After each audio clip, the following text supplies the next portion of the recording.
Je suis tellement déçu. Il manque de jugement et de compassion. Encore une fois, c'est pas la première fois qu'on dit à ce bonhomme-là de parler français, puis il devrait le faire.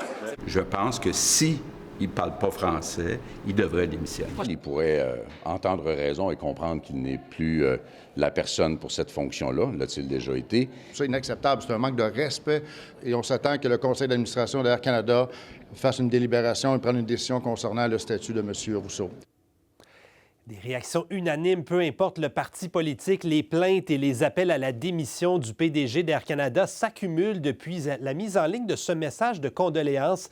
Une vidéo de près de 4 minutes publiée lundi au lendemain de la collision qui a coûté la vie à 2 pilotes, où Michael Rousseau ne prononce que 2 mots en français, bonjour et merci. Air Canada nous dit, malgré tous ses efforts, M. Rousseau n'avait pas les capacités nécessaires pour être capable de livrer ce message-là en français. On a vérifié, en date du 23 octobre dernier, il avait quand même suivi le PDG d'Air Canada 313 heures de cours individuels de français et 250 heures de devoirs.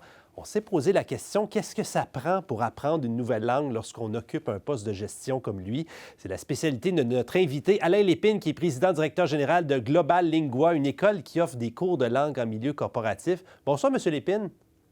Bonsoir, M. Nadon. Bon, si je viens cogner à votre porte, que je vous dis, je veux apprendre le français, par où on commence? Qu'est-ce que ça prend comme qualité? Qu'est-ce que ça prend? Ça prend pas aucune qualité, ça prend de la volonté. Et nous, de la façon qu'on fonctionne, on a des enseignants qui enseignent le français, d'autres langues.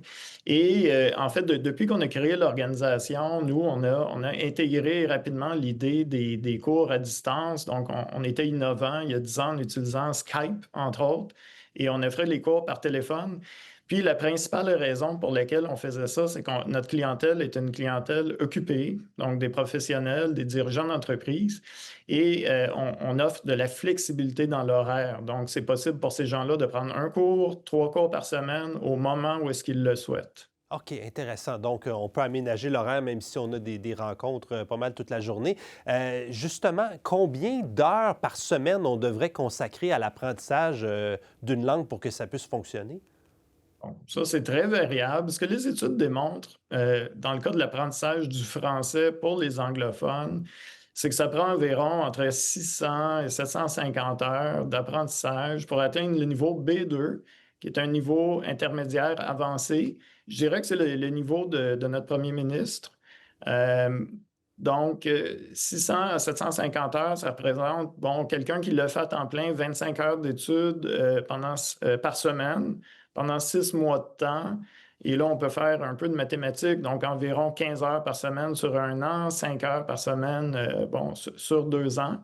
Mais il n'y a pas seulement que... évidemment, plus la fréquence est longue entre les périodes d'études, plus on a de chance d'oublier la matière.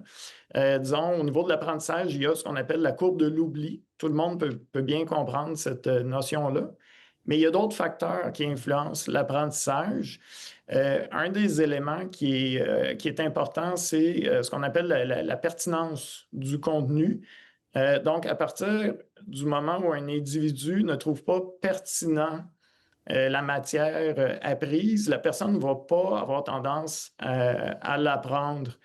Je ne sais pas si vous avez des jeunes enfants, des enfants en âge scolaire, mais on l'entend souvent de la part des jeunes qui apprennent les mathématiques, par exemple. Ils vont dire à quoi ça sert, je n'ai jamais utilisé ça dans ma vie. Et dans ce temps-là, ça devient un facteur psychologique. Il y a un blocage au niveau de l'apprentissage. OK, si on ne voit pas trop l'utilité des cours de français, peut-être qu'on va apprendre moins vite que d'autres. Là, vous parlez de 600, 650 heures. Quelqu'un comme M. Rousseau, là, qui a suivi plus de 300 heures de cours, qui a fait des devoirs, il devrait être capable de faire quoi, en principe?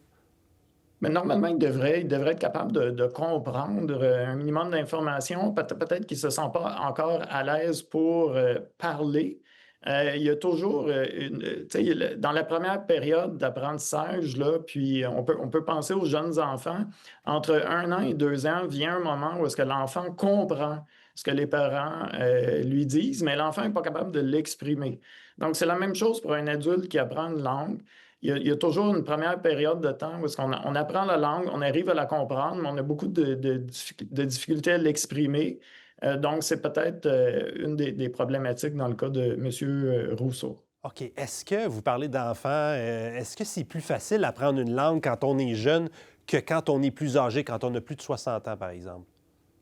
Donc ça, c'est un mythe au niveau du temps d'apprentissage.